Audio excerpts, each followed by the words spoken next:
Item ಯಾವುದೇ ಇರಲಿ try ಮಾಡಿ ಆಚಿ ಚಿಕನ್ ಮಸಾಲಾ. ಸಿಎಂ ಸಿದ್ದರಾಮಯ್ಯ ಇಂದು ತಮ್ಮ 17ನೇ ಬಜೆಟ್ ಮಂಡನೆ ಮಾಡಲಿದ್ದಾರೆ. ಈಗಾಗಲೇ 16 ಬಜೆಟ್ ಮಂಡನೆ ಮಾಡುವ ಮೂಲಕ ದಾಖಲೆ ನಿರ್ಮಿಸಿದ್ದಾರೆ. 2026-27ನೇ ಸಾಲಿನ ರಾಜ್ಯ ಬಜೆಟ್ ಗಾತ್ರ ಕಳೆದ ಬಾರಿಯ ಆಯವ್ಯಯಕ್ಕಿಂತ ಹೆಚ್ಚಾಗಲಿದ್ದು ಸುಮಾರು 4.5 ಲಕ್ಷ ಕೋಟಿ ಆಸುಪಾಸಿನಲ್ಲಿ ಬಜೆಟ್ ಗಾತ್ರ ಇರಲಿದೆ ಅಂತ ಅಂದಾಜಿಸಲಾಗಿದೆ. ರಾಜ್ಯದ 230 ಸರ್ಕಾರಿ ಬಸ್ ನಿಲ್ದಾಣಗಳಲ್ಲಿ ನೇರ ಪ್ರಸಾರ ಮಾಡುವುದಕ್ಕೆ ನಿರ್ಧಾರವನ್ನು ಮಾಡಲಾಗಿದೆ. ಇನ್ನು ಕೇವಲ ಗ್ಯಾರಂಟಿಗೆ ಒತ್ತು ನೀಡದೆ ಮೂಲಸೌಕರ್ಯ ಮತ್ತು ಜನಪರ ಯೋಜನೆಗಳನ್ನು ಘೋಷಿಸುವ ನಿರೀಕ್ಷೆ ಇದೆ. ಪ್ರಮುಖವಾಗಿ ಅನ್ನಭಾಗ್ಯ ಯೋಜನೆ ಅಡಿಯಲ್ಲಿ ಅಕ್ಕಿಯ ಜೊತೆಗೆ ಇಂದಿರಾ ಆಹಾರ ಕಿಟ್ ನೀಡುವುದಕ್ಕೆ ಘೋಷಿಸುವ ಸಾಧ್ಯತೆಗಳಿವೆ. ಗೃಹಲಕ್ಷ್ಮಿ ಯೋಜನೆಯ ಜೊತೆಗೆ ಮಹಿಳೆಯರಿಗೆ ಸೀರೆ ಭಾಗ್ಯ ಸಿದ್ದು ಸೂರು ಘೋಷಣೆ ಮಾಡುವಂತಹ ಸಾಧ್ಯತೆ ಇದೆ. ಉಳಿದಂತೆ ಗ್ರಾಮ ಪಂಚಾಯಿತಿಗಳಿಗೆ ಮಹಾತ್ಮ ಗಾಂಧೀಜಿ ಅವರ ಹೆಸರನ್ನ ಇಡೋದು, ಗ್ರಾಮೀಣ ಭಾಗದಲ್ಲಿನ ಕಾಲು ಸಂಕ ನಿರ್ಮಾಣಕ್ಕೆ ಹೆಚ್ಚಿನ ಅನುದಾನ ನೀಡುವಂತಹ ಸಾಧ್ಯತೆಗಳು ದಟ್ಟವಾಗಿದೆ. ಸಿಎಂ ಸಿದ್ದರಾಮಯ್ಯ ತಮ್ಮ ರಾಜಕೀಯ ಜೀವನದಲ್ಲಿ ಇವತ್ತು ಮಹತ್ವದ ಬಜೆಟ್ ಮಂಡನೆ ಮಾಡ್ತಾ ಇದ್ದಾರೆ. ಗ್ಯಾರಂಟಿ ಯೋಜನೆಗಳ ಜೊತೆಗೆ ಜನಪರ ಯೋಜನೆಗಳಿಗೆ ಹೆಚ್ಚಿನ ಒತ್ತು, ದೀರ್ಘಕಾಲದ ಯೋಜನೆಗಳಿಗೆ ಹೆಚ್ಚಿನ ಅನುದಾನ ಮೀಸಲಿಡ್ತಾ ಇದೆ. ಕಳೆದೊಂದು ತಿಂಗಳಿನಿಂದ ಸರಣಿ ಸಭೆಗಳನ್ನು ನಡೆಸಿರುವಂತಹ ಸಿಎಂ ಸಿದ್ದರಾಮಯ್ಯ ಇಂದು ಬೆಳಗ್ಗೆ 10:15 ಶುಭ ಲಗ್ನದಲ್ಲಿ ಬಜೆಟ್ ಅನ್ನು ಮಂಡನೆ ಮಾಡ್ತಾ ಇದ್ದಾರೆ.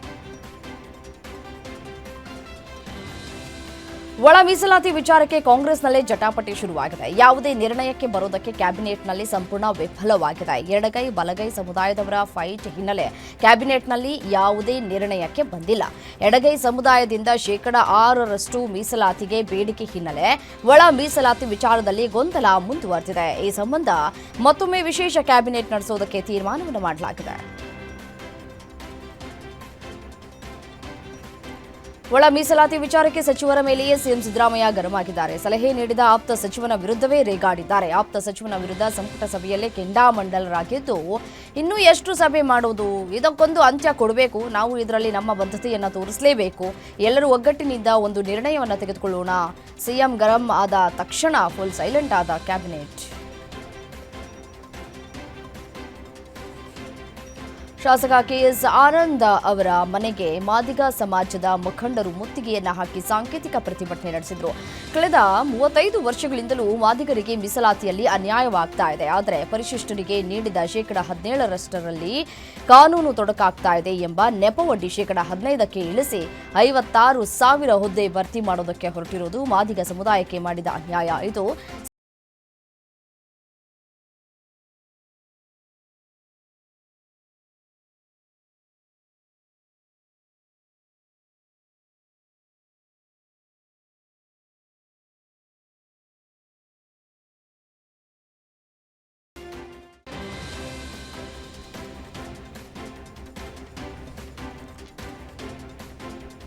ರಾಜ್ಯದಲ್ಲಿ ಸಿಎಂ ಸಿದ್ದರಾಮಯ್ಯ ಮತ್ತು ಕೇಂದ್ರ ಸಚಿವ ಎಚ್.ಡಿ. ಕುಮಾರಸ್ವಾಮಿ ನಡುವೆ ಫೈಟ್ ಮುಂದುವರೆದಿದೆ. ಅಲ್ಲದೆ ನೀವು ಮಾಡಿರೋ ಸಾಧನೆಗಳ ಪಟ್ಟಿ ಹೊರಗಡೆ ಬಿಟ್ಟರೆ ನಿಮ್ಮ ಬಂಡವಾಳ ಗೊತ್ತಾಗತ್ತೆ. ರಾಜ್ಯದಲ್ಲಿ ಒಳ ಮೀಸಲಾತಿ ನೀಡುವ ವಿಚಾರಕ್ಕೆ ಗೊಂದಲ ಉಂಟು ಮಾಡಿದ್ದೀರಿ.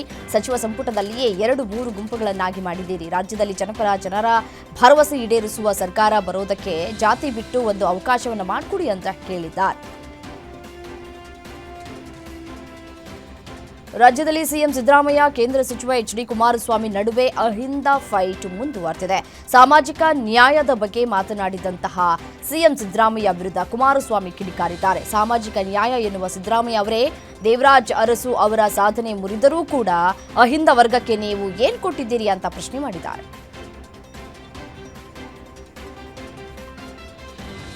ಕೆಪಿಎಸ್ಸಿ ನಡೆಸಿದ ಕೆಎಎಸ್ ಪರೀಕ್ಷೆ ವಿರುದ್ಧ ಅಕ್ರಮ ಆರೋಪ ಕೇಳಿಬಂದಿದೆ. ಒಂದೇ ಕೊಠಡಿಯಲ್ಲಿ 15 ಮಂದಿ ಪರೀಕ್ಷೆ ಪಾಸ್ ಆಗಿ ಸಂದರ್ಶನಕ್ಕೆ ಆಯ್ಕೆಯಾಗಿರೋದು ಅನುಮಾನಕ್ಕೆ ಕಾರಣವಾಗಿದೆ. ಈಗ ಇದು ರಾಜಕೀಯ ಚಟಾಪಟಿಗೂ ಕಾರಣವಾಗಿದೆ. ಆರ್ ಅಶೋಕ್ ಸರ್ಕಾರದ ವಿರುದ್ಧ ವಾಗ್ದಾಳಿ ಮಾಡಿದ್ದಾರೆ. ಕೆಪಿಎಸ್ಸಿಯಲ್ಲಿ ಹಣವೇ ಮಾನದಂಡವಾಗಿದೆ, ಹಣ ಕೊಟ್ರೆ ಮಾತ್ರ ಸಿಗತ್ತೆ ಪೋಸ್ಟಿಂಗ್ ಅಂತ ಆಕ್ರೋಶವನ್ನು ಹೊರಹಾಕಿದ್ದಾರೆ. ಕರ್ನಾಟಕ ಲೋಕಾಯುಕ್ತ ಅಧಿಕಾರಿಗಳು ಕರ್ನಾಟಕದ 8 ಜಿಲ್ಲೆಯಲ್ಲಿ 9 ಅಧಿಕಾರಿಗಳ ಮನೆ ಸೇರಿದಂತೆ 50ಕ್ಕೂ ಹೆಚ್ಚು ಸ್ಥಳಗಳಲ್ಲಿ ದಾಳಿ ಮಾಡಿದ್ದಾರೆ. ಆದಾಯ ಮೀರಿದ ಆಸ್ತಿ ಗಳಿಕೆ ಆರೋಪ ಹಿನ್ನೆಲೆ ಇವತ್ತು ಬೆಳ್ಳಂಬೆಳಗ್ಗೆ 9 ಅಧಿಕಾರಿಗಳಿಗೆ ಲೋಕಾಯುಕ್ತ ಪೊಲೀಸರು ಶಾಕ್ ಕೊಟ್ಟಿದ್ದಾರೆ. ದಾಳಿ ವೇಳೆ ಸಂಸತ್ತಿನ ಕೋಟೆ ಬಯಲಾಗಿದೆ.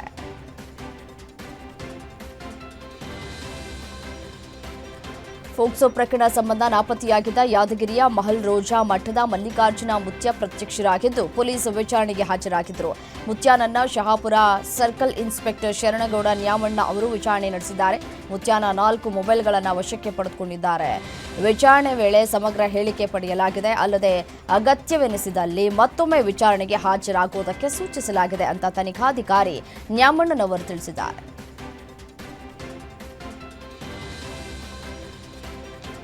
ಇನ್ನು ವಿಚಾರಣೆ ಬಳಿಕ ಪೊಲೀಸ್ ಠಾಣೆಯಿಂದ ಹೊರಬಂದ ಮಲ್ಲಿಕಾರ್ಜುನ ಮುತ್ಯ ಮಾಧ್ಯಮಗಳಿಗೆ ಪ್ರತಿಕ್ರಿಯಿಸಿದ್ದು, ನನಗೆ ನೋಟಿಸ್ ಕೊಟ್ಟಿದ್ದರಿಂದ ವಿಚಾರಣೆಗೆ ಬಂದಿದ್ದೇನೆ. ಪೊಲೀಸರು ಕರೆದ್ರೆ ವಿಚಾರಣೆಗೆ ಬರ್ತೇನೆ ಅಂತ ನಾನು ಮೊದಲೇ ವಿಡಿಯೋ ಹೇಳಿಕೆ ನೀಡಿದ್ದೆ. ಆದರೆ ನೋಟಿಸ್ ಕೊಟ್ಟ ಬಳಿಕ ನನಗೆ ಹುಷಾರಿರಲಿಲ್ಲ. ಅದಕ್ಕೆ 3 ದಿನ ತಡವಾಗಿ ವಿಚಾರಣೆಗೆ ಹಾಜರಾಗಿದ್ದೇನೆ. ಮತ್ತೆ ಪೊಲೀಸರ ವಿಚಾರಣೆಗೆ ಸಹಕಾರವನ್ನು ನೀಡಿದ್ದು, ಅವರು ಕೇಳಿದ ಪ್ರಶ್ನೆಗಳಿಗೆ ಉತ್ತರವನ್ನು ನೀಡಿದ್ದೇನೆ. ಮತ್ತೆ ಕರೆದ್ರೆ ವಿಚಾರಣೆಗೆ ಹಾಜರಾಗುತ್ತೇನೆ ಅಂತ ಹೇಳಿ ಸ್ಪಷ್ಟಪಡಿಸಿದ್ದಾರೆ. ಬೀದರ್ ಜಿಲ್ಲೆಯ ಬಸವ ಕಲ್ಯಾಣದಲ್ಲಿ ತಡರಾತ್ರಿ ಭಾರೀ ಹೈಡ್ರಾಮಾ ನಡೆದಿದೆ. ಮುಸ್ಲಿಂ ಮೌಲ್ಯಗಳ ಮೇಲೆ ಹಿಂದೂ ಯುವಕರು ಹಲ್ಲೆ ನಡೆಸಿದ್ದಾರೆ ಎಂಬ ಆರೋಪ ಕೇಳಿಬಂದ ಬೆನ್ನಲ್ಲೇ ಪೊಲೀಸ್ ಠಾಣೆಗೆ ಮುತ್ತಿಗೆ ಹಾಕಿದ್ರು. ಈ ಹಿನ್ನೆಲೆ ಬಸವ ಕಲ್ಯಾಣದಲ್ಲಿ ಪೊಲೀಸರು ಬಿಗಿ ಬಂದೋಬಸ್ತ್ ಮಾಡಿದ್ದಾರೆ. ನಗರದ ಪ್ರಮುಖ ಬೀದಿಗಳಲ್ಲಿ ಬೃಹತ್ ರೂಟ್ ಮಾರ್ಚ್ ಮಾಡಿದ್ದು, ಸಾಮಾಜಿಕ ಜಾಲತಾಣದಲ್ಲಿ ಶಾಂತಿ ಕದಡುವ ಪೋಸ್ಟ್ ಹಾಕುವವರಿಗೆ ಎಚ್ಚರವನ್ನು ನೀಡಲಾಗಿದೆ. ಸೋಷಿಯಲ್ ಮೀಡಿಯಾದಲ್ಲಿ ನಾಯಿಗಳ ಬಗ್ಗೆ ಅತ್ಯಂತ ಅಶ್ಲೀಲವಾಗಿ ಮಾತನಾಡಿ ಪ್ರಾಣಿ ಹಿಂಸೆಯನ್ನ ಪ್ರೋತ್ಸಾಹಿಸುವಂತಹ ವಿಡಿಯೋ ಹರಿಬಿಟ್ಟ ಆರೋಪದ ಮೇಲೆ ಬಿಗ್ ಬಾಸ್ ಸ್ಪರ್ಧಿ ಡಾಗ್ ಸತೀಶ್ ಮತ್ತು ಕಂಟೆಂಟ್ ಕ್ರಿಯೇಟರ್ ಟಾಟ್ ಸುಭಾಷ್ ವಿರುದ್ಧ ದೂರು ದಾಖಲಾಗಿದೆ. ಬೆಂಗಳೂರಿನ ಚಾಮರಾಜಪೇಟೆ ಪೊಲೀಸ್ ಠಾಣೆಯಲ್ಲಿ ಎಫ್ಐಆರ್ ದಾಖಲಾಗಿದೆ. ಬೆಂಗಳೂರಿನ ಅನ್ನಿಪುರದ ನಿವಾಸಿ ಪ್ರಾಣಿ ಕಲ್ಯಾಣ ಬೆಂಬಲಿಗರಾದ ಲಕ್ಷ್ಮಿ ಎಸ್ ಎಂಬುವವರು ಈ ಸಂಬಂಧ ದೂರನ್ನು ಕೊಟ್ಟಿದ್ದಾರೆ. 2 ಕಾರುಗಳ ಮಧ್ಯೆ ಡಿಕ್ಕಿಯಾಗಿ 7 ಜನರಿಗೆ ಗಂಭೀರವಾಗಿ ಗಾಯ ಆಗಿರುವಂತಹ ಘಟನೆ ಚಿಂತಾಮಣಿ ತಾಲೂಕಿನ ಸಿದ್ದಮಠ ಕ್ರಾಸ್ ಬಳಿ ನಡೆದಿದೆ. ಮಧುಗಿರಿಯಿಂದ ವಿರೂಪಾಕ್ಷಪುರಕ್ಕೆ ಹೋಗ್ತಾ ಇದ್ದಂತಹ ಸಂದರ್ಭದಲ್ಲಿ ಈ ಅವಘಡ ಸಂಭವಿಸಿದೆ. ಅಪಘಾತ ನಡೆದು ಅರ್ಧ ಗಂಟೆಯಾದರೂ ಸ್ಥಳಕ್ಕೆ ಪೊಲೀಸ್ ಹಾಗೂ ಆಂಬ್ಯುಲೆನ್ಸ್ ಬಂದಿಲ್ಲ. ಚಿಂತಾಮಣಿ ಗ್ರಾಮಾಂತರ ಠಾಣೆ ವ್ಯಾಪ್ತಿಯಲ್ಲಿ ಘಟನೆ ಸಂಭವಿಸಿದೆ. ಕಸದ ರಾಶಿ ಧಗಧಗನೆ ಹೊತ್ತಿ ಉರಿದು ಬೆಂಕಿ ನಡುವೆ ದಟ್ಟ ಹೊಗೆ ಆವರಿಸಿದ ಘಟನೆ ಎಲೆಕ್ಟ್ರಾನಿಕ್ ಸಿಟಿ ಸಮೀಪದ ಗೊಲ್ಲಹಳ್ಳಿ ಬಳಿ ನಡೆದಿದೆ. ಸುತ್ತಲೂ ಜನವಸತಿ ಪ್ರದೇಶ ಹಿನ್ನೆಲೆ ಆತಂಕದ ಮಧ್ಯೆ ಸ್ಥಳೀಯರು ಜಮಾಯಿಸಿದ್ರು. ಸ್ಥಳಕ್ಕೆ ಆಗಮಿಸಿದಂತಹ ಅಗ್ನಿಶಾಮಕ ದಳದ ಸಿಬ್ಬಂದಿ ಬೆಂಕಿಯನ್ನು ನಂದಿಸಿದ್ದಾರೆ. ರಸ್ತೆಯಲ್ಲಿ ಕೆಟ್ಟು ನಿಂತ ಕಾರಿನಿಂದಾಗಿ ಹೆದ್ದಾರಿಯಲ್ಲಿ ಟ್ರಾಫಿಕ್ ಜಾಮ್ ಉಂಟಾಗಿದೆ. ನೆಲಮಂಗಲದ ರಾಷ್ಟ್ರೀಯ ಹೆದ್ದಾರಿ 48ರಲ್ಲಿ ಕಿಲೋಮೀಟರ್ ಗಟ್ಟಲೆ ಜಾಮ್ ಸಂಭವಿಸಿದೆ. ಅರಿಶಿನಕುಂಟೆಯಿಂದ ಮಾಕ್ಲಿವರೆಗೂ ಟ್ರಾಫಿಕ್ ಜಾಮ್ ಹಿನ್ನೆಲೆ ವಾಹನ ಸವಾರರು ಪರದಾಟವನ್ನು ನಡೆಸಿದ್ರು. ಟ್ರಾಫಿಕ್ ನಿಯಂತ್ರಿಸುವುದಕ್ಕೆ ಸಂಚಾರಿ ಪೊಲೀಸರು ಹರಸಾಹಸಪಟ್ಟರು. ಬೆಂಗಳೂರು ಹೊರವಲಯದ ಬನ್ನೇರುಘಟ್ಟ ಜೈವಿಕ ಉದ್ಯಾನವನದಲ್ಲಿ ಬಿಸಿಲಿನಲ್ಲಿ ಪ್ರಾಣಿಗಳನ್ನು ತಣಿಸೋದಕ್ಕೆ ಝೂ ಸಿಬ್ಬಂದಿ ಹೊಸ ರೀತಿಯ ಯೋಜನೆ ಕೈಗೊಂಡಿದ್ದಾರೆ. ಪ್ರಾಣಿಗಳಿಗೆ ಎಳ್ನೀರು, ವಿಶೇಷ ಹಣ್ಣು ಮತ್ತು ತರಕಾರಿ ಬಳಸಿ ಲಾಲಿಪಾಪ್ ಮತ್ತು ಐಸ್ ಕ್ಯಾಂಡಿ ರೂಪದಲ್ಲಿ ತಂಪಾದ ಆಹಾರ ನೀಡಲಾಗ್ತಾ ಇದೆ. ಬಿಸಿಲಿನ ತಾಪ ಮತ್ತು ಬಾಯಾರಿಕೆಯಿಂದ ರಕ್ಷಿಸುವುದಕ್ಕೆ ಹೊಸ ಪ್ಲಾನ್ ಮಾಡಲಾಗಿದೆ. ಚಿಕ್ಕಬಳ್ಳಾಪುರ ನಗರದ ಮಯೂರ ವೃತ್ತದಲ್ಲಿನ ಬಿಜೆಪಿ ಸೇವಾ ಸೌಧ ಕಚೇರಿಯಲ್ಲಿ ರಂಜಾನ್ ಪ್ರಯುಕ್ತ ಮುಸ್ಲಿಂ ಕುಟುಂಬಗಳಿಗೆ ದಿನಸಿ ಕಿಟ್ ವಿತರಣೆ ಮಾಡಲಾಗಿದೆ. ಸೀಗಲ್ ರಾಮಚಂದ್ರಗೌಡ ರಂಜಾನ್ ಕಿಟ್ ವಿತರಿಸಿದ್ರು. ಸುಮಾರು 1,000ಕ್ಕೂ ಅಧಿಕ ಕಿಟ್ ವಿತರಣೆ ಮಾಡಿದ್ದು ಒಟ್ಟು 9 ಪದಾರ್ಥಗಳ ಕಿಟ್ ವಿತರಣೆ ಮಾಡಿದ್ದಾರೆ. ಈ ವೇಳೆ ರಂಜಾನ್ ಕಿಟ್ಗಳಿಗೆ ಜನರು ಮುಗಿಬಿದ್ದಿದ್ದಾರೆ.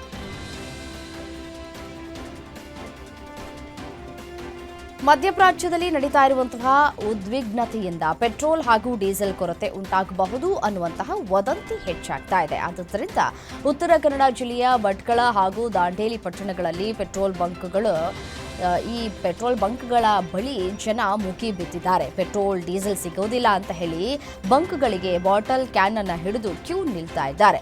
ಇಂಧನ ಕೊರತೆ ಇಲ್ಲ ಅಂತ ಪೆಟ್ರೋಲ್ ಬಂಕ್ ಮಾಲೀಕರು ಹೇಳಿದ್ರೂ ಕೂಡ ಸಾಲುಗಟ್ಟಿ ನಿಂತು ಪೆಟ್ರೋಲ್ ಅನ್ನು ತುಂಬಿಸ್ಕೊಳ್ತಾ ಇದ್ದಾರೆ. ಇರಾನ್ ಮೇಲೆ ಇಸ್ರೇಲ್ ಮತ್ತು ಅಮೆರಿಕ ಜಂಟಿ ದಾಳಿಯಿಂದ ದುಬೈನಲ್ಲಿ ಸಿಲುಕಿದ್ದಂತಹ ಕನ್ನಡಿಗರನ್ನ ವಾಪಸ್ ಕರೆತರಲಾಗಿದೆ. ದಿನಕ್ಕೆ 1 ಅಥವಾ 2 ವಿಮಾನಗಳು ದುಬೈ ಮತ್ತು ಅಬುದಾಬಿಯಿಂದ ಬೆಂಗಳೂರಿಗೆ ಟೇಕ್ ಆಫ್ ಆಗ್ತಿವೆ. ತವರಿಗೆ ಬರುವುದಕ್ಕೆ ನಾ ಮುಂದು ಅಂತ ಪ್ರಯಾಣಿಕರು ಮುಗಿಬೀಳ್ತಾ ಇದ್ದಾರೆ. ರಾತ್ರಿ 6ನೇ ವಿಮಾನದಲ್ಲಿ 200 ಮಂದಿ ತಾಯ್ನಾಡಿಗೆ ಬಂದಿಳಿದಿದ್ದಾರೆ. ದೇವನಹಳ್ಳಿ ಏರ್ಪೋರ್ಟ್ಗೆ ಕನ್ನಡಿಗರ ಆಗಮನ ಆಗಿದೆ.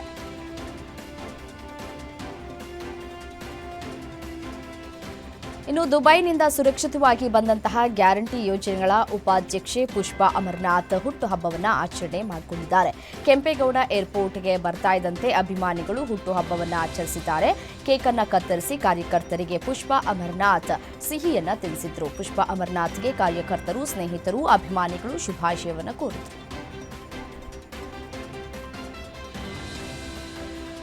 ಇರಾನ್, ಇಸ್ರೇಲ್ ಮತ್ತು ಯುಎಸ್ ಮತ್ತು ಉಕ್ರೇನ್ ರಷ್ಯಾ ಯುದ್ಧಗಳ ಮಧ್ಯೆ ಜಾಗತಿಕ ಶಾಂತಿಗೆ ಭಾರತದ ಬದ್ಧತೆಯನ್ನು ಪ್ರಧಾನಿ ನರೇಂದ್ರ ಮೋದಿ ಒತ್ತಿ ಹೇಳಿದ್ದಾರೆ. ಮಿಲಿಟರಿ ಸಂಘರ್ಷಗಳು ಯಾವುದೇ ಸಮಸ್ಯೆಗೆ ಪರಿಹಾರವಲ್ಲ ಅಂತ ಪ್ರಧಾನಿ ಮೋದಿ ಹೇಳಿದ್ದು, ಮಿಲಿಟರಿ ಕಾರ್ಯಾಚರಣೆಗಳ ಬದಲು ರಾಜತಾಂತ್ರಿಕತೆಯ ಮೂಲಕ ಸಂಘರ್ಷಗಳನ್ನು ಪರಿಹರಿಸಿಕೊಳ್ಳಬೇಕು ಅಂತ ಎಂದಿದ್ದಾರೆ. ಫಿನ್ಲೆಂಡ್ ಅಧ್ಯಕ್ಷ ಅಲೆಕ್ಸಾಂಡರ್ ಸ್ಟಬ್ ಅವರೊಂದಿಗಿನ ಜಂಟಿ ಪತ್ರಿಕಾಗೋಷ್ಠಿಯಲ್ಲಿ ಪ್ರಧಾನಿ ಮೋದಿ ಈ ಹೇಳಿಕೆಯನ್ನು ಕೊಟ್ಟಿದ್ದಾರೆ.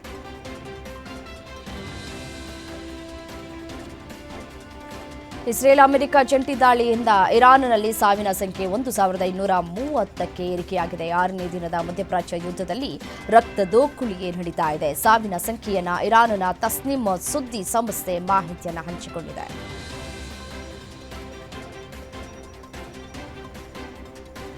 ಇರಾನ್ನ 2 ಡ್ರೋನ್ಗಳು ಅಜರ್ಬೈಜಾನ್ನ ವಿಮಾನ ನಿಲ್ದಾಣಕ್ಕೆ ಡಿಕ್ಕಿ ಹೊಡೆದಿವೆ. ಒಂದು ಡ್ರೋನ್ ನಕಿಚವನ್ ವಿಮಾನ ನಿಲ್ದಾಣದ ಟರ್ಮಿನಲ್ ಕಟ್ಟಡದ ಮೇಲೆ ಬಿದ್ದರೆ ಮತ್ತೊಂದು ಡ್ರೋನ್ ಶೇಖೆರಾಬಾದ್ ಗ್ರಾಮದ ಶಾಲಾ ಕಟ್ಟಡದ ಬಳಿ ಬಿದ್ದಿದೆ. ವಿಮಾನ ನಿಲ್ದಾಣಕ್ಕೆ ಹಾನಿಯಾಗಿದೆ ಮತ್ತು 2 ನಾಗರಿಕರು ಗಾಯಗೊಂಡಿದ್ದಾರೆ.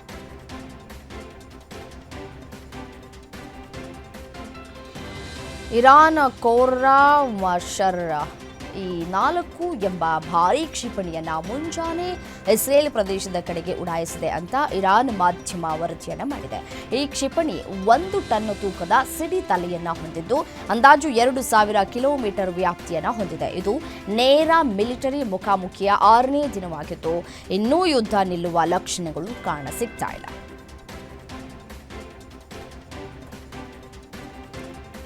ಇದುವರೆಗೂ ಇಸ್ರೇಲ್, ಇರಾನ್, ಅಮೆರಿಕ ನಡುವಿನ ಸಂಘರ್ಷ ಕೇವಲ ಮಧ್ಯಪ್ರಾಚ್ಯಕ್ಕೆ ಸೀಮಿತವಾಗಿತ್ತು. ಆದ್ರೀಗ ಇಡೀ ವಿಶ್ವವೇ ಬೆಚ್ಚಿ ಬೀಳುವಂತಾಗಿದೆ. ಭಾರತದ ಹಿಂದೂ ಮಹಾಸಾಗರದಲ್ಲಿಯೇ ಘನಘೋರ ದಾಳಿ ನಡೆದು ಹೋಗಿದೆ. ಇಡೀ ಭಾರತಕ್ಕೆ ಗಡಗಡ ಅಂತ ನಡುಗುವಂತೆ ಮಾಡಿದೆ. ಭಾರತದಲ್ಲಿ ನಡೆದ ಬೃಹತ್ ನೌಕಾ ಸಮರಾಭ್ಯಾಸದಲ್ಲಿ ಭಾಗವಹಿಸಿ ತನ್ನ ತಾಯ್ನಾಡಿಗೆ ವಾಪಸ್ ಹೋಗ್ತಾ ಇದ್ದಂತಹ ಇರಾನ್ ದೇಶದ ಯುದ್ಧ ನೌಕೆಯೊಂದನ್ನ ಅಮೆರಿಕದ ಸಬ್ ಮರೀನ್ ಭೀಕರವಾಗಿ ಹೊಡೆದು ಉರುಳಿಸಿದೆ. ಇಸ್ರೇಲ್ ದಾಳಿಯಿಂದ ಇರಾನ್ ರಾಜಧಾನಿ ತೆಹರಾನ್ನಲ್ಲಿ ಈ ಫುಟ್ಬಾಲ್ ಸ್ಟೇಡಿಯಂ ಧ್ವಂಸವಾಗಿದೆ. ಆಜಾದಿ ಕ್ರೀಡಾಂಗಣ ಇರಾನ್ನ ಅತಿದೊಡ್ಡ ಮತ್ತು ಅತ್ಯಂತ ಪ್ರಸಿದ್ಧ ಫುಟ್ಬಾಲ್ ಸ್ಟೇಡಿಯಂ ಇದು. ಇದನ್ನೇ ಗುರಿಯಾಗಿಸಿಕೊಂಡು ದಾಳಿಯನ್ನ ಮಾಡಲಾಗಿದೆ ಇಸ್ರೇಲ್ನಿಂದ. ಇನ್ನು ಅಜರ್ಬೈಜಾನ್ ಮೇಲೆ ಮೊದಲ ಬಾರಿಗೆ ಇರಾನ್ ಡ್ರೋನ್ ದಾಳಿ ಮಾಡಿದ್ದು ಏರ್ಪೋರ್ಟ್ ಧ್ವಂಸವಾಗಿದೆ.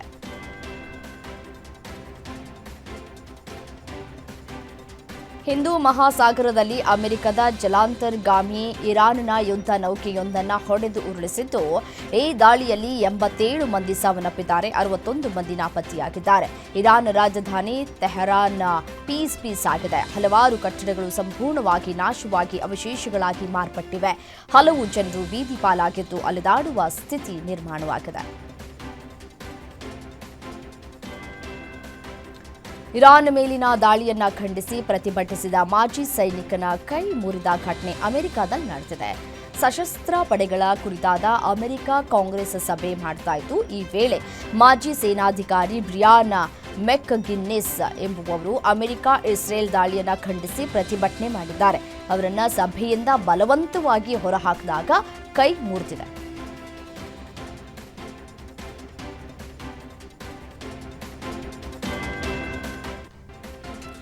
ಅಮೆರಿಕದ ನವೇಡಾ ರಾಜ್ಯದಲ್ಲಿ ಇರುವ ನಿಗೂಢ ಸೇನಾ ಪ್ರದೇಶ ಏರಿಯಾ 51ರಲ್ಲಿ 51ನಲ್ಲಿ ವಿಚಿತ್ರ ಭೂಕಂಪಗಳು ನಡೆದಿವೆ. ಕಳೆದ ಕೆಲವು ದಿನಗಳಲ್ಲಿ 100ಕ್ಕೂ ಹೆಚ್ಚು ಕಂಪನಗಳು ದಾಖಲಾಗಿದ್ದು ಲಾಸ್ ವೇಗಾಸ್ವರೆಗೂ ಭೂಕಂಪನ ಅನುಭವವಾಗಿದೆ. ಭೂಗತ ಸೇನಾ ನೆಲೆಗಳು ಇರಲಿವೆ.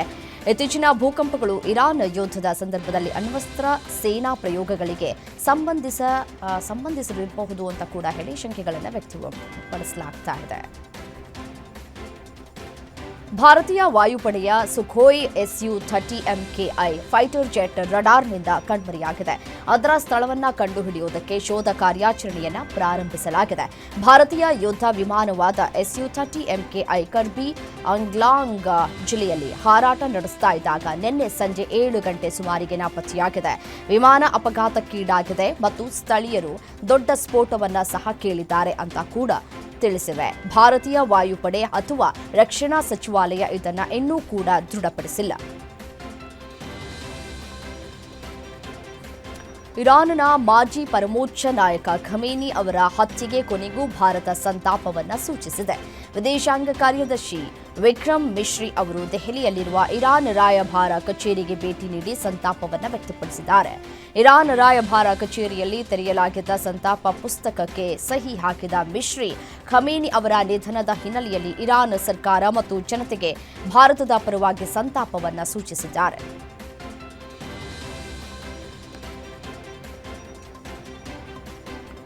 ಇರಾನ್ನಲ್ಲಿ ಭಾರಿ ದೊಡ್ಡ ಸಂಘರ್ಷ ಶುರುವಾಗಿದೆ. ಒಂದು ಕಡೆ ಇಸ್ರೇಲ್, ಅಮೆರಿಕ ದಾಳಿ ಮಾಡಿದರೆ ಮತ್ತೊಂದು ಕಡೆ ಇರಾನ್ನ ಮಹಿಳೆಯರೇ ತಮ್ಮ ಮೇಲಿನ ದಬ್ಬಾಳಿಕೆ ಬಗ್ಗೆ ದಂಗೆ ಎದ್ದಿದ್ದಾರೆ. ಈ ದಂಗೆ ಪ್ರಾರಂಭವಾಗಿರೋದೇ ಅಹು ದರ್ಯಾಯಿ ಎಂಬ ಹುಡುಗಿಯಿಂದ. ಇಡೀ ಜಗತ್ತು ಇದೀಗ ಇರಾನ್ ಕಡೆ ನೋಡೋದಕ್ಕೆ ಈ ಹುಡುಗಿಯೇ ಕಾರಣ ಅಂತ ಸೋಷಿಯಲ್ ಮೀಡಿಯಾದಲ್ಲಿ ಹೇಳಲಾಗ್ತಾ ಇದೆ.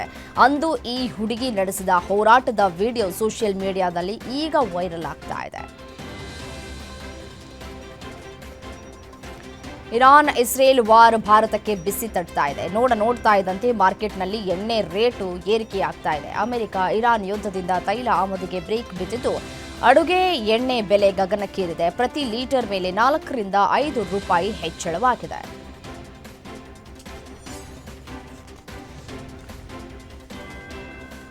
ಇಸ್ರೇಲ್ ಇರಾನ್ ಸಂಘರ್ಷದಿಂದ ಉಂಟಾಗಿರುವ ಗಲ್ಫ್ ಯುದ್ಧದ ಭೀತಿಯು ಜಾಗತಿಕವಾಗಿ ತಲ್ಲಣ ಸೃಷ್ಟಿಸಿದೆ.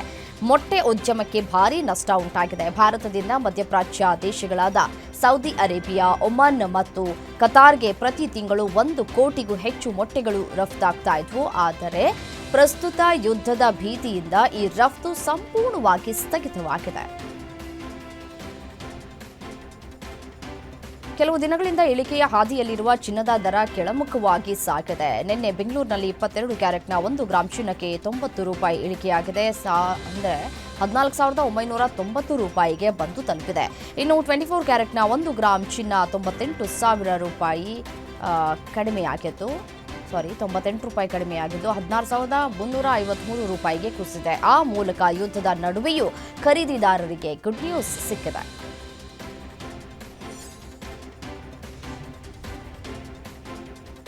ಇರಾನ್ನಿಂದ ಭಾರತಕ್ಕೆ ಆಮದಾಗುವ ಹಲವಾರು ಸರಕು ಸಾಮಗ್ರಿಗಳ ಮೇಲೆ ಹೊಡೆತ ಉಂಟಾಗುವುದಕ್ಕೆ ಸಾಧ್ಯತೆ ಇದೆ. ವಿಶೇಷವಾಗಿ ರಂಜಾನ್ ಮಾಸದ ವೇಳೆ ಬಾದಾಮಿ, ಪಿಸ್ತಾ, ಖರ್ಜೂರ, ಅಂಜೂರ ಮತ್ತು ಒಣದ್ರಾಕ್ಷಿಗಳ ದರದಲ್ಲಿ ಭಾರೀ ಏರಿಕೆ ಸಂಭವಿಸಬಹುದು ಅಂತ ಹೇಳಿ ಸೂಚನೆ ಇದೆ.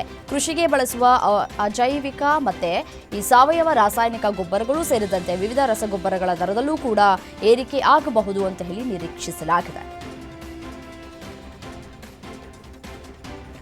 ಪಶ್ಚಿಮ ಬಂಗಾಳದಲ್ಲಿ ವಿಧಾನಸಭಾ ಚುನಾವಣೆಗೆ ದಿನಗಣನೆ ಆರಂಭವಾಗಿದೆ. ಈ ಮಧ್ಯೆ ಮಹತ್ವದ ಬೆಳವಣಿಗೆಯೊಂದು ನಡೆದಿದ್ದು, ರಾಜ್ಯಪಾಲ ಸಿವಿ ಆನಂದ್ ಬೋಸ್ ತಮ್ಮ ಹುದ್ದೆಗೆ ರಾಜೀನಾಮೆ ನೀಡಿದ್ದಾರೆ. ಮುಖ್ಯಮಂತ್ರಿ ಟಿಎಂಸಿ ನಾಯಕಿ ಮಮತಾ ಬ್ಯಾನರ್ಜಿ ಅವರೊಂದಿಗಿನ ಮುಸುಕಿನ ಗುದ್ದಾಟದ ಮೂಲಕವೇ ಆನಂದ್ ಬೋಸ್ ದೇಶದ ಗಮನ ಸೆಳೆದಿದ್ರು. ಸದ್ಯ ಬೋಸ್ ದೆಹಲಿಯಲ್ಲಿದ್ದು ಅವರ ಮುಂದಿನ ನಡೆ ಕುತೂಹಲವನ್ನು ಮೂಡಿಸಿದೆ.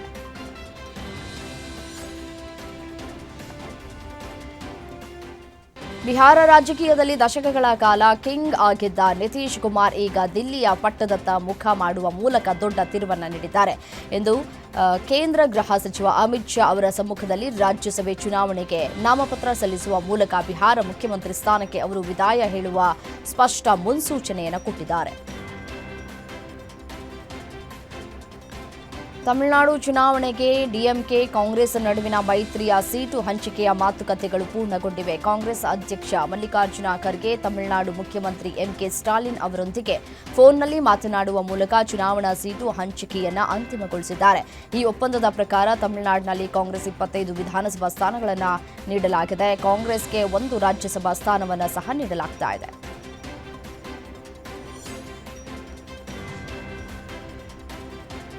ರೈಲ್ವೆ ಸಿಬ್ಬಂದಿಯೊಬ್ಬರಿಗೆ ಈ ಫೈಲ್ಸ್ ಆಪರೇಷನ್ಸ್ ಮಾಡಲಾಗಿತ್ತು. ಗಾಯ ವಾಸಿಯಾಗದ ಕಾರಣ ಕುಳಿತುಕೊಳ್ಳೋದಕ್ಕೆ ಆಗ್ತಾ ಇಲ್ಲ, ರಜೆ ಕೊಡಿ ಅಂತ ಹೇಳಿ ಹಿರಿಯ ಅಧಿಕಾರಿ ಬಳಿ ಮನವಿ ಮಾಡಿದ್ರು. ಆಗ ಅಧಿಕಾರಿಯೊಬ್ಬರು, ನಿನಗೆ ಆಪರೇಷನ್ ಆಗಿದೆ ಎಂಬುದಕ್ಕೆ ಏನ್ ಸಾಕ್ಷಿ ಇದೆ, ಆ ಸಾಕ್ಷಿ ತೋರಿಸು, ಆ ಬಳಿಕ ರಜೆ ಬಗ್ಗೆ ಮಾತನಾಡೋಣ ಅಂದಿದ್ದಾರೆ. ಅದಕ್ಕೆ ಬೇಸರದಲ್ಲಿ ಸಿಬ್ಬಂದಿ ತಮ್ಮ ಪ್ಯಾಂಟ್ ಬಿಚ್ಚಿ ಆಪರೇಷನ್ ಆಗಿರುವಂತಹ ಜಾಗವನ್ನು ತೋರಿಸಿರುವಂತಹ ವಿಡಿಯೋ ವೈರಲ್ ಆಗಿದ್ದು, ಹಿರಿಯ ಅಧಿಕಾರಿಯ ವರ್ತನೆ ಕುರಿತು ಸಾಮಾಜಿಕ ಜಾಲತಾಣಗಳಲ್ಲಿ ಆಕ್ರೋಶ ವ್ಯಕ್ತವಾಗ್ತಾ ಇದೆ. ಈ ಘಟನೆ ಲಕ್ನೋದಲ್ಲಿ ನಡೆದಿದೆ.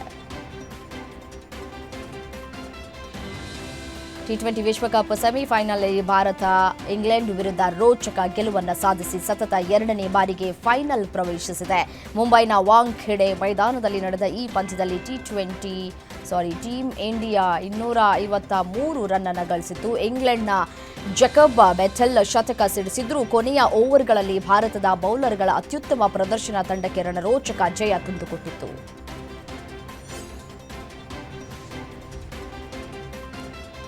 ಭಾರತ ಮತ್ತು ಇಂಗ್ಲೆಂಡ್ ನಡುವಣ 2ನೇ ಸೆಮಿಫೈನಲ್ನಲ್ಲಿ ಸಂಜು ಸ್ಯಾಮ್ಸನ್ ಗಮನಾರ್ಹ ಮತ್ತು ಜವಾಬ್ದಾರಿಯುತ ಆಟವನ್ನು ಪ್ರದರ್ಶಿಸಿದರು. ಸಂಜು ಸ್ಯಾಮ್ಸನ್ ಕಠಿಣ ಪರಿಸ್ಥಿತಿಯಲ್ಲಿ ತಂಡವನ್ನು ಕಾಪಾಡಿದ್ದು ಅಲ್ಲದೆ ಕೇವಲ 26 ಎಸೆತಗಳಲ್ಲಿ ಬಿರುಸಿನ ಅರ್ಧಶತಕ ಗಳಿಸಿದ್ರು. ಆ ಮೂಲಕ ಮುಂಬೈನ ವಾಂಖೆಡೆ ಕ್ರೀಡಾಂಗಣದಲ್ಲಿ ವಿನಾಶವನ್ನು ಉಂಟು ಮಾಡಿದರೆ ಈ ಪಂದ್ಯದಲ್ಲಿ ಅವರು 89 ರನ್ ಗಳಿಸಿದ ಬಳಿಕ ವಿಕೆಟ್ ಒಪ್ಪಿಸಿದ್ರು. ಇಂಗ್ಲೆಂಡ್ ವಿರುದ್ಧದ ಸೆಮಿಫೈನಲ್ ಪಂದ್ಯದಲ್ಲಿಯೂ ಭಾರತ ತಂಡದ ಆರಂಭಿಕ ಬ್ಯಾಟ್ಸ್ಮನ್ ಅಭಿಷೇಕ್ ಶರ್ಮಾ ಬ್ಯಾಟಿಂಗ್ ವೈಫಲ್ಯವನ್ನು ಅನುಭವಿಸಿದ್ರು. ಆ ಮೂಲಕ 2026ರ ಐಸಿಸಿ ಟಿ20 ವಿಶ್ವಕಪ್ ಟೂರ್ನಿಯಲ್ಲಿ ಎಡಗೈ ಬ್ಯಾಟ್ಸ್ಮನ್ನ ವೈಫಲ್ಯ ಮುಂದುವರೆದಿದೆ. ಇದರಿಂದಾಗಿ ಕ್ರಿಕೆಟ್ ಅಭಿಮಾನಿಗಳು ಅಸಮಾಧಾನವನ್ನು ವ್ಯಕ್ತಪಡಿಸಿದ್ದಾರೆ. ಅವರು ಈ ಇನ್ನಿಂಗ್ಸ್ನಲ್ಲಿ ಕೇವಲ 9 ರನ್ ಗಳಿಸಿದ ಬಳಿಕ ವಿಕೆಟ್ ಒಪ್ಪಿಸಿದರು. ಆರ್ಸಿಬಿ ತಂಡದ ವೈಶಾಖ್ ವಿಜಯ್ ಕುಮಾರ್ ತಮ್ಮ ದಾಂಪತ್ಯ ಜೀವನಕ್ಕೆ ಕಾಲಿಟ್ಟಿದ್ದಾರೆ. ಬೆಂಗಳೂರು ಪ್ಯಾಲೇಸ್ನಲ್ಲಿ ಅದ್ದೂರಿ ಮದುವೆ ನೆರವೇರಿತು. ವೈಶಾಖ್ ಸಂಗಾತಿ ಸಾಗರಿಕಾ ಜೊತೆ ಸಪ್ತಪದಿ ತುಳಿದರು. ಮದುವೆಗೆ ಕಿಚ್ಚ ಸುದೀಪ್ ತಮ್ಮ ದಂಪತಿಯೊಂದಿಗೆ ಬಂದು ಶುಭ ಹಾರೈಸಿದ್ದಾರೆ. ಕ್ರಿಕೆಟ್ ಜಗತ್ತಿನ ಸ್ನೇಹಿತರು ದೇವದತ್ತ ಪಡಿಕ್ಕಲ್ ಮತ್ತು ಪ್ರಸಿದ್ಧ ಕೃಷ್ಣ ಕೂಡ ದಂಪತಿಗೆ ಶುಭ ಹಾರೈಸಿದ್ದಾರೆ.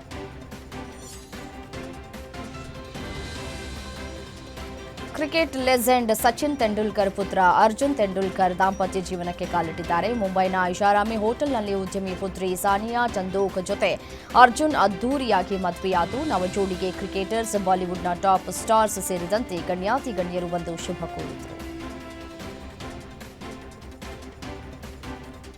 ಇತ್ತೀಚಿನ ದಿನಗಳಲ್ಲಿ ನಟಿಯರನ್ನ ಅಸಭ್ಯವಾಗಿ ತೋರಿಸಿದ ಬಗ್ಗೆ ನಟ ಶಿವಣ್ಣ ಬೇಸರವನ್ನು ವ್ಯಕ್ತಪಡಿಸಿದ್ದಾರೆ. ಈ ಕಾಲದಲ್ಲೂ ಹೆಣ್ಮಕ್ಕಳನ್ನ ಗೌರವಿಸಬೇಕು, ಅದನ್ನ ಹೇಳಬೇಕು ಅಂತಂದ್ರೆ ಅದು ನಮ್ಮ ದೌರ್ಭಾಗ್ಯ ಅಂತ ಆತ್ಮಸಾಕ್ಷಿ ಇಟ್ಟುಕೊಂಡು ಕೆಲಸ ಮಾಡುವ ಮಹತ್ವವನ್ನ ಹೇಳಿದ್ದು, ಅವರು ಇನ್ಸ್ಟಾಗ್ರಾಮ್ ಸ್ಟೋರಿ ಮೂಲಕ ತಮ್ಮ ಬೇಸರವನ್ನು ವ್ಯಕ್ತಪಡಿಸಿ ನಟಿಯರ ಗೌರವಕ್ಕೆ ಚ್ಯುತಿ ತರಬೇಡಿ ಅಂತ ಸಂದೇಶವನ್ನು ನೀಡಿದ್ದಾರೆ.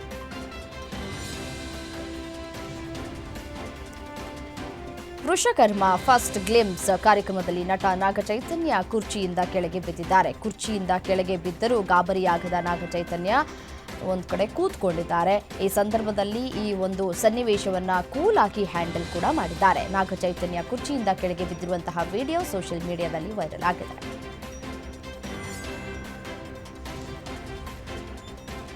ಮಾರ್ಚ್ 19ರಂದು ಭಾರತದ ಬಾಕ್ಸ್ ಆಫೀಸ್ನಲ್ಲಿ ಧುರಂಧರ್ 2 ಮತ್ತು ಟಾಕ್ಸಿಕ್ ಸಿನಿಮಾಗಳ ನಡುವೆ ದೊಡ್ಡ ಕ್ಲಾಶ್ ಆಗುವ ಸಾಧ್ಯತೆ ಇತ್ತು. ಆದರೆ ಟಾಕ್ಸಿಕ್ ಸಿನಿಮಾ ಕೊನೆ ಕ್ಷಣದಲ್ಲಿ ನಿರ್ಧಾರವನ್ನು ಬದಲಿಸಿತು. ಮಾರ್ಚ್ 19ರಂದು ಪವನ್ ಕಲ್ಯಾಣ್ ನಟನೆಯ ತೆಲುಗಿನ ಉಸ್ತಾದ್ ಭಗತ್ ಸಿಂಗ್ ಕೂಡ ಬಿಡುಗಡೆ ಆಗೋದು ಖಚಿತವಾಗಿದೆ.